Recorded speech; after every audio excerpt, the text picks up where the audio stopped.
Welcome back to the Lockwood Chronicles. My name is Larissa, and today we are going over my September book wrap-up.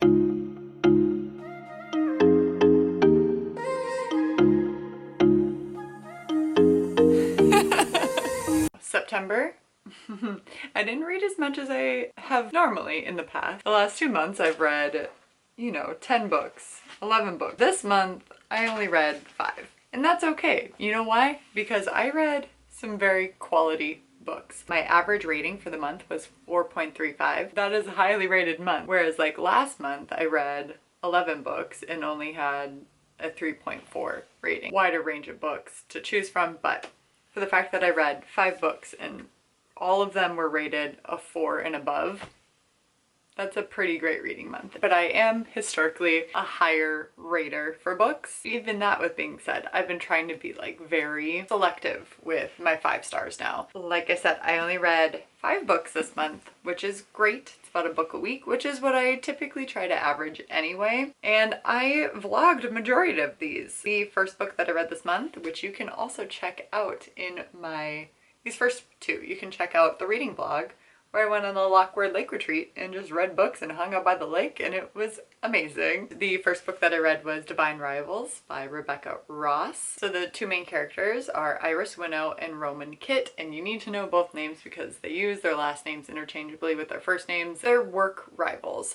They both work for this paper and are after this same position at this paper. But it's also taking place. This is a really good introductory to fantasy, mainly because it's very realistic to our world. There's not really much magic besides like hints of it, and there are gods battling, but we don't really ever get the interaction with the gods. Very minimal magic as of now. Iris's brother has gone off to fight in the war. Iris has not received a letter from him, and she's been writing him letters. She doesn't know where to send them to. So to feel like she's still corresponding with her brother, she types out on her typewriter a letter to her brother and sends it through the wardrobe, and poof, it's gone. And she's like, I don't know where these are going, but I'll just keep doing it. Maybe magic is bringing that to him. Until she gets a message in response that says, this is not whatever her brother's name is. And then they start corresponding. If you want a good introductory to fantasy, I would go ahead and do that.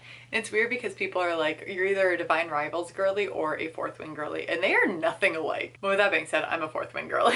I guess it's kind of whatever the fantasy structure that you like. But Divine Rivals was very good. The next book that I read was Marriage for One by Ella Maisie, and this is about Jack and Rose, and it is dual POV.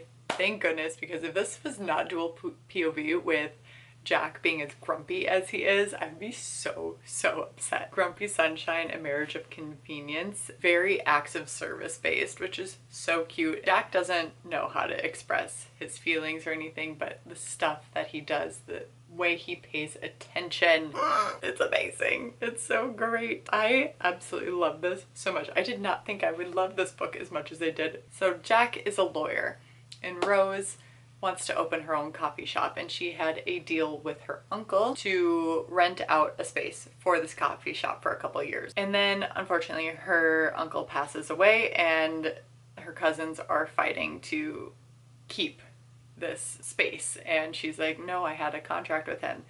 And the way the contract was written, it had to go to Rose's husband. So Rose never, and it said just husband, didn't specify who. She was dating this guy at the time, or like engaged to this guy at the time. Jack, in order to help out, offers to marry Rose so that she can have the space and like he would own it. So what happens? And then you kind of figure out what's in the bargain for Jack as well, and kind of what led up to all of it. And it's just so cute and fun, and I just love it. And I love Jack. I want a grumpy man so bad like Jack. He's so cute. Oh man. And at first you're just like, dude, this guy is a dick. But just like his reasoning for everything is just adorable, and like how he needs to learn how to communicate properly with Rose, who is a huge communicator, like in the fact that she loves to talk, loves to chat just about mundane life things and just catch up that way, whereas Jack doesn't. So it's definitely like Communication Styles, Divine Rivals, and Marriage for One are all on Kindle Unlimited. But at the same time, I want to own the physical copies of both of these. Then next up, we have the Mindfuck series by St. Abby. Stabby. There are technically 5 books in this, so if you read it on Kindle Unlimited, which it's on, it will be 5 different books with the covers that are very racy, to the point where my friend messaged me because she saw my GOODREADS. She goes, "This looks like straight up porn." I was like, it's not though. It's a horror romance is what it's classified as. I read it like it was one big book. Like if you got the bound up of these, it's just one big book. The individual book covers are embarrassing. And this is about Lana and Logan. Lana is a serial killer. 2 men that have wronged her in the past, and you understand why, like all the connections based. And Logan is the FBI agent on her case. Like he works for the FBI tracking down all these different serial killers, and Lana is such a super badass and everything that she does is so awesome. It's to the point of planning that Throne of Glass was. I mean, with, you know, but like make it a serial killer. I could not put this down. I thought it was so intriguing and captivating. This is definitely like a book you should look up trigger warnings, because the thing that leads Lana to going on this revenge quest is horrendous.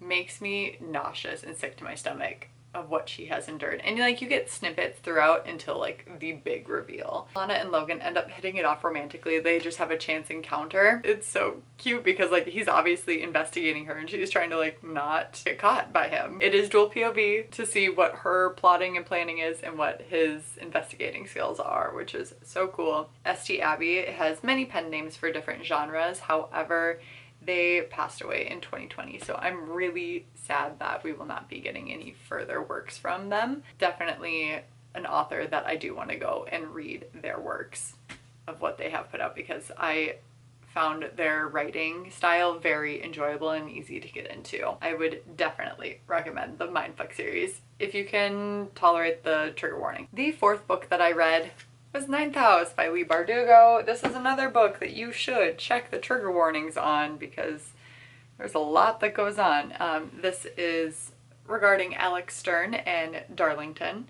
And Alex grew up kind of troubled. She is able to see ghosts, or greys as what they are referred to, but these greys are not the fun ghostly guys. They are not Casper the Friendly Ghost by any means. They are very scary, horrible, and it is very traumatizing for Alex. So she unfortunately gets into a lot of drug use and alcoholism and all of that to numb out these traumatic ghosts that are haunting her. Something really big happens. She's found by Yale and is recruited by Yale to go to Yale and kind of be the moderator for different secret societies at Yale that regard magic. Darlington is to be her mentor as he transitions and graduates out and she comes in. She's 20 when this happens, so she is a little bit older. This is also it's in 3rd person, but it's also dual POV.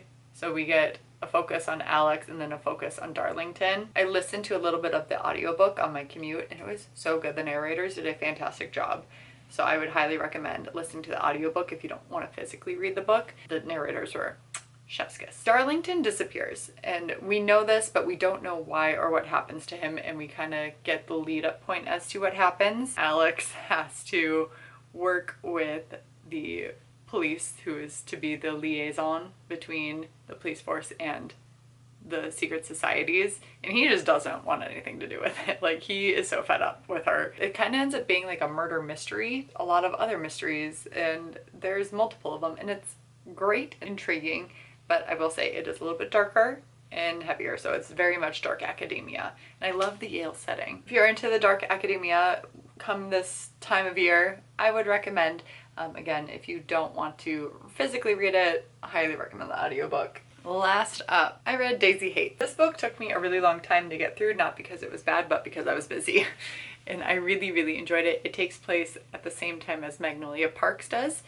So they have like overlapping timelines. This is multiple POVs between Daisy, her brother Julian, who's a crime boss, and Christian, who we see in Magnolia Parks. Julian is like the big crime boss. He also raised Daisy, who is 10 years younger than him. It's his sister after their parents died, and he took over. That happened when he was 18, so Daisy was 8 because of math. He was crime boss, father figure, brother, best friend to Daisy, so a lot of Daisy is super smart, super genius. She was already a med student at age 20 because she graduated high school earlier, graduated college earlier, and is doing all that. So she's kind of like the doctor of the crime house. She starts to be friends with benefits with Christian, and then starts, you know, because that always works, starts to fall for him. But then her ex Romeo comes into the picture as her and Christian are trying to navigate their feelings for each other. Are they, aren't they? It's very on and off again. They don't do jealous, that kind of thing. Christian likes Daisy, but he is still in love with Magnolia. I will say Magnolia Parks is mainly just character driven. You just see their drama, the hot goss, all of that. It's very much tumultuous push and pull. Whereas Daisy Hates is all of that. However, it is more action and higher stakes because of the crime lord aspect of it. Like, they get into some shenanigans. Also, Tiller, who is the investigator trying to nail Julian for these crimes that he's committing, he also has a crush on Daisy, and their interactions are so cute and so wholesome, and I love Tiller. I love the writing style. It's like they're talking to you as either you're just chilling on the couch with them, just chatting, or even kind of like a therapy session, because the way they talk is just very therapeutic, and they're just like, they have these, Daisy especially has these footnotes, which I hate footnotes, but I do like hers. They're just like little asides, like, yeah, I know I'm dumb, and like, oh, he's so hot, right? And all of that kind of stuff. Daisy's point of view, it's just kind of funny because like I said, I loved Magnolia Parks, and like I felt and related and cried so many times reading that book. I didn't really so much with Daisy, but it's kind of funny seeing her point of view and like, or these characters' point of views with the overlap, because you start to not like Magnolia. I mean, Magnolia does stupid stuff all the time, but the way that they're viewing it and their thoughts, you're like, oh wow, Magnolia is awful. Like, you wouldn't want to be friends with her, kind of thing. And it's just kind of funny how Jessa Hastings was able to spin that narrative, make Magnolia unrelatable and unlikable. Jessa Hastings is a very talented author, and I am very excited to continue on with the Magnolia Parks universe until I get the physical copies of the other books. These are the 2 physical books that I read, but I did read, like I said, 5 books this month, and also it was quality over quantity. I had a really great reading month, even though I was a little bit busier, and that's okay. Whether you're able to read or not, or just reading a little bit at a time, it really doesn't matter. It's fun, it's supposed to be stress-free, and this is my escapism, and if I'm reading books that I enjoy, that is awesome. With that being said, respect others, respect yourself, and do something amazing with your day. Thanks, bye!